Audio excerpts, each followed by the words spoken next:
Hi everyone, this is Aga from EurekaCrystalBeads.com and I'm here with another fun beading tutorial for you. Before I get started, just a quick reminder to check out the rest of our channel, and if you like what you see, hit that subscribe button and the notification bell so you never miss any of our content. In this hopefully short and sweet video that's perfect for beginners, we'll be making a bracelet with the supplies from our December 2025 light collection, the Fairy Lake Light collection. This is the inspiration photo for this collection. It's absolutely gorgeous. The collection is gorgeous, and I did not expect this collection to inspire me so much. So I created 3 projects with this collection, and I'm super excited to present the first one in this video. So this is the Fairy Flower Bracelet. It's super simple. It's basically a variant of double right angle weave, which is sometimes called Pondo stitch. And it's super fun. It's super quick to whip up. And let's dive right into it. So to make this bracelet, you're going to need either one Fairy Lake Collection light or the following beads and supplies. So first of all, the main star in this bracelet are these 6.4 millimeters Baby Bell Flower check gauze beads. And these particular ones that you get in the collection are in glow green tanzanite. You get a strand of 50, so there's definitely enough to make quite a long bracelet. And in today's video, because I don't have enough left from the collection because I almost finished my bracelet here, I will be using this other color in the same 6x4mm size. Next up, you're going to need some 3mm fire polish beads, and I do have a suspicion that you could use a 3mm bicone in here, so you can definitely try that. I also tried it with a 2mm round drag beads that were in the collection, and it worked, but not super great. So these beads weren't as visible as those 3mm fire polish, so these definitely look better.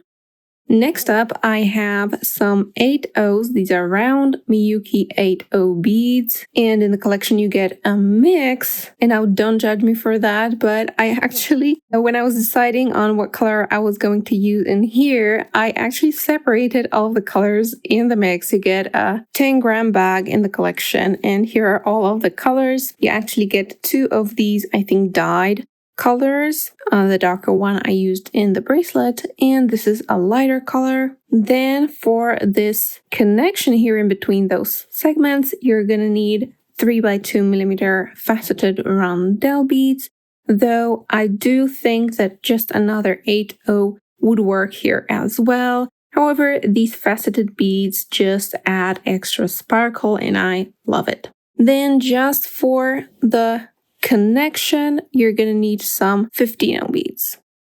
Naturally, you're also going to need a clasp. Here I have a lobster claw clasp that was included in the collection. It also has 2 of those jump rings, one to close it and one here at the loop to attach it. They are closed, so they cannot be opened. And because this is such a small ring, you're definitely going to need 1 or 2 extra rings to close it, because it's just hard to close when you have the beads inside this ring. So do have 1 or 2 rings or a bit of chain ready for attaching that clasp and closing it. You can also use a different kind of clasp like this one from the collection. It's a magnetic clasp. It's a beautiful one and it's quite strong. You need to really put some effort into opening it. It's a beautiful flower clasp. And I would use this, but I already used it in this bracelet, so treat it as a teaser for the next tutorial. For tools, I'll be using a size 10 needle, but size 11 or 12 if you prefer finer needles will be okay as well. And I'll be using a 6-pound fire line in the color crystal. An 8-pound fire line would be okay as well. Alright, let's start beading. For this bracelet, you are going to need some thread, but not like a very large amount. What I like to do is I like to start with half a wingspan, and then if I run out of thread, I just come back to where I started and go the other way. So I don't cut off the thread from my spool. I just keep it in the back and hold on to it in case I need to come back to it and go the other way, because you can't do it with this bracelet. Alright, I have the thread on my needle. And I'm gonna pick up the sequence of 2 flower beads, 2 8/0s, 2 flower beads, and 2 8/0s. And make sure that you pick up the flower beads just like this, so they want to be facing each other, and they want to be facing the 8/0s with the narrow side, kind of their butts. So that's how you need to pick them up. I'm gonna slide them down my thread, and I'm gonna go almost all the way back. So I started with these 2 flowers, so that's where I start now. And I pass through almost all of the beads except for that last 8/0 here. And now you could technically just pass through the first 2 flowers and the first 8/0, but I just like to prevent my beads from sliding on the thread as I start my beadwork. Now in between those 8/0s, I'm gonna add a rondelle bead, and I go down the 8/0, and I go down the flower bead, just the first one.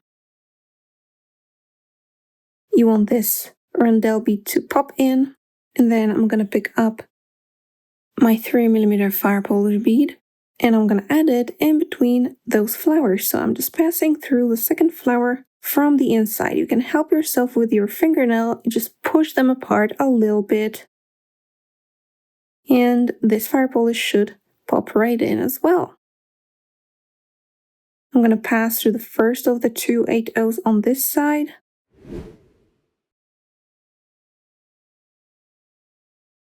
I'm going to add a rondelle in here and pass through the other 8/0 and the first of the flower beads.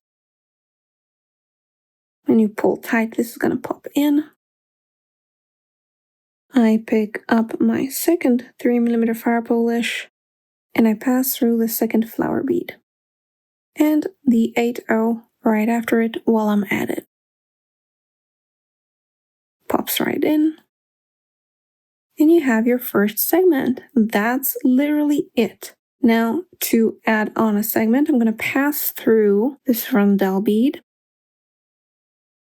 And I'm going to add another sequence of this, basically. So I'm going to start with a single 8/0, then 2 of the flowers facing each other, 2 8/0s for the top of this next sequence, 2 flowers, 1 8/0. And I'm going to go around this rondelle bead just like this, so the same way that my thread was coming out of it. Just like that. And I'm gonna go up the 8/0, the 2 flowers, and the first 8/0 on the other side on top. And that's when you might want to pull, not too tight because we're gonna put 3mm fire polish in between those beads, but just tight enough so that it doesn't fall apart. I pick up a rondelle here on top and I pass through the second 8/0 and the first of the flower beads. As I go, I like to pull on that thread so that the beads don't come apart.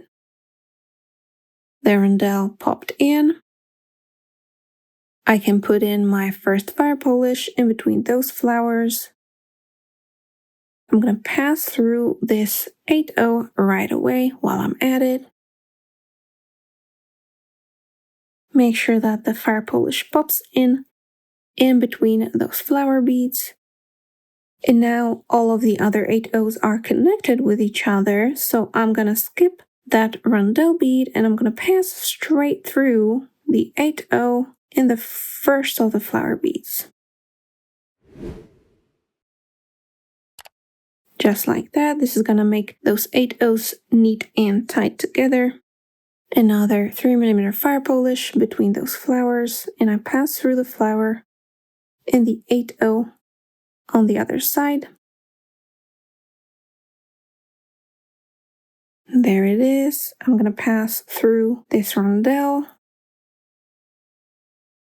And once again, 8/0, 2 flowers, 2 8/0s, 2 flowers, and the other 8/0. Through the rondelle. And it's going to alternate. So one segment, you're going to go like this. The other segment, you're going to go like this. So it's just going to alternate left and right. If you prefer one side, you can always flip your work. I'm going to pass, and as I'm passing upwards, I'm just going to pass through both of the flowers. So I'm not adding my first fire polish yet. I'm only going to add my first one when I go down on the other side. But first I need to add a rondelle on top here. Pass through the 8/0 and the flower. It's gonna pop in there.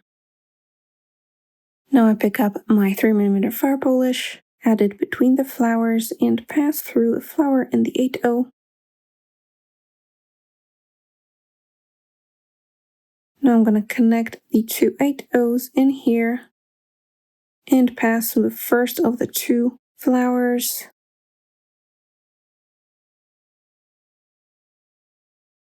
I think for me it's more convenient if my needle goes up, and that's why I keep twisting and turning my bracelet. I hope that's okay. I hope you can follow easily what I'm doing.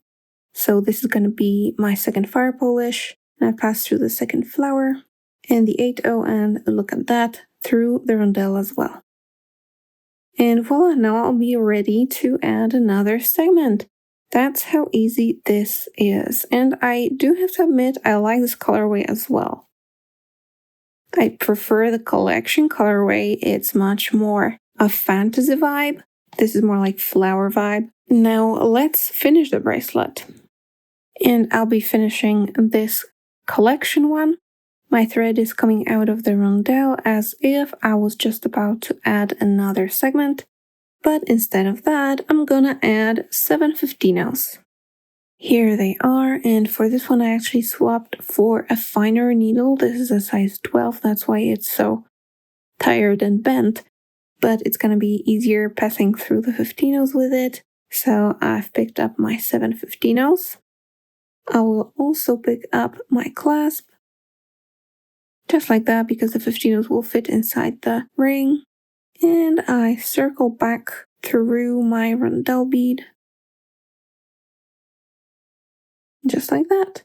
And I'm going to pass through these 15-0s and the rondelle and the jump ring, of course, 2 more times to make it secure, or even 3 if you really want it very, very secure. And that's it. Now I'm going to tie a knot and weave in my tail.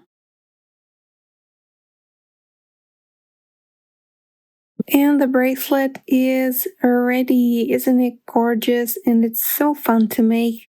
I really like how everyday wear it can be. And this colorway from the Fairy Lake collection light is really pretty. Let me know in the comments if you have any questions, any comments, or if you like this bracelet at all. What do you think of this use of those baby bell flower beads? You can get all of those supplies as well as the collection if it's still available from EurekaCrystalBeads.com. Thank you so much for watching. Give this video a thumbs up if you liked it, and see you in the next one. Bye!